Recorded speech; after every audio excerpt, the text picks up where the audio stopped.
Hello, I'm Larry Elward of Meister Media Worldwide, the publisher of Crop Life magazine. I'd like to welcome Tom Tregunno, the Global Business Development Manager at Azotic, which offers sustainable biofertilizer options around the world. Azotic has taken more than 20 years of academic research to become a global leader in nitrogen-fixing technology. Tom is going to answer some questions about the role of biologicals in mainstream agriculture and sustainability, including the company's product Envita, a naturally occurring food-grade bacteria that was originally discovered in sugarcane. First, a little bit about Tom. He has been with Azotic for more than 5 years. Previously, Tom spent nearly 10 years at Engage Agro, where he was a product manager in charge of marketing crop protection products. Tom has a degree in agricultural science from the University of Guelph in Guelph, Ontario. Tom, welcome. Oh, thank you very much. Nice to meet you. Tom, tell us a little bit more about yourself and what you do at Azotic. Yeah, so I'm in business development. So what does that mean? Really, it's a blend of R&D, marketing, sales, predominantly focused on the North American market. So here in the U.S., Canada, and down in Mexico as well.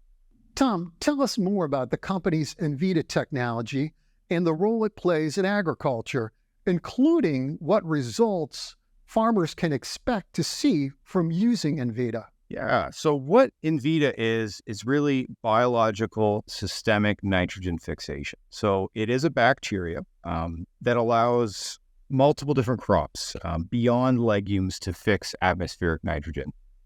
So we're all familiar with rhizobia. Of course, the nitrogen fixation there occurs on the nodules in the roots, and it's really limited to legumes, so certain types of crops. So this is a product that is very flexible on how it can be applied.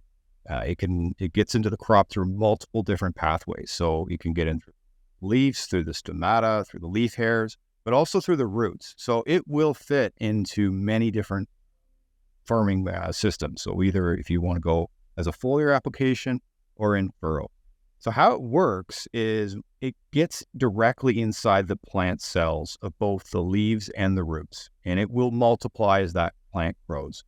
The nitrogen fixation occurs directly inside the plant cell, and it really provides an alternative source of nitrogen throughout the growing season to give growers some buffer on nitrogen need and when the crop actually applied nitrogen and when you actually need it.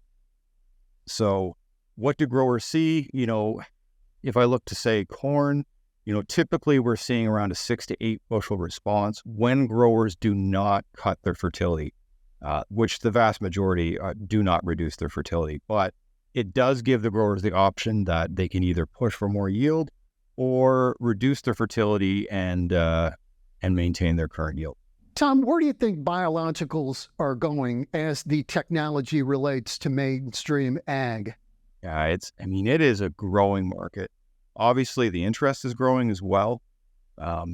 They're not new, right? We have been using biologicals for a long time, but there's clearly a lot of noise in the market, which has kind of led to, quite frankly, a lot of confusion on how do I use these? Which products are providing the best ROI? So I still think they're going to grow, but it's just going to take some time to have them broadly accepted across the board. Tom, what are some of the barriers to biological adoption in mainstream ag? Yeah, that's going to be the same in, quite frankly, to any new product.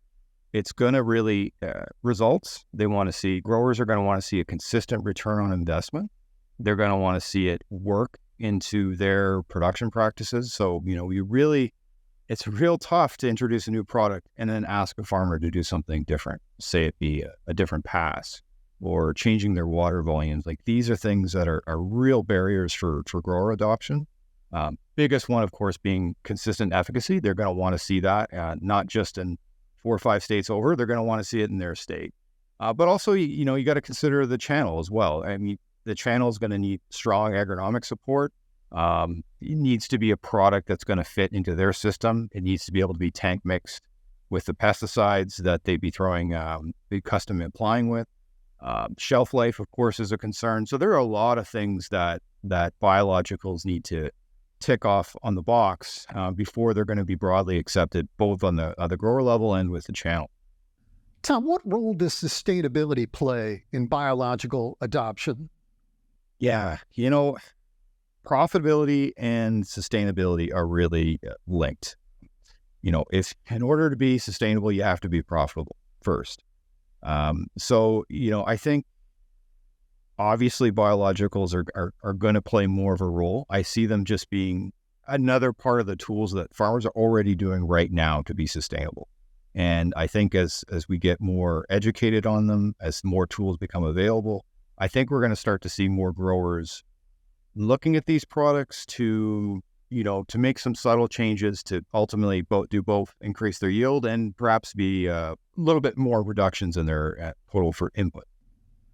Tom, thank you for taking the time to talk about the role of biologicals in mainstream agriculture and sustainability, as well as Azotic's Envita technology.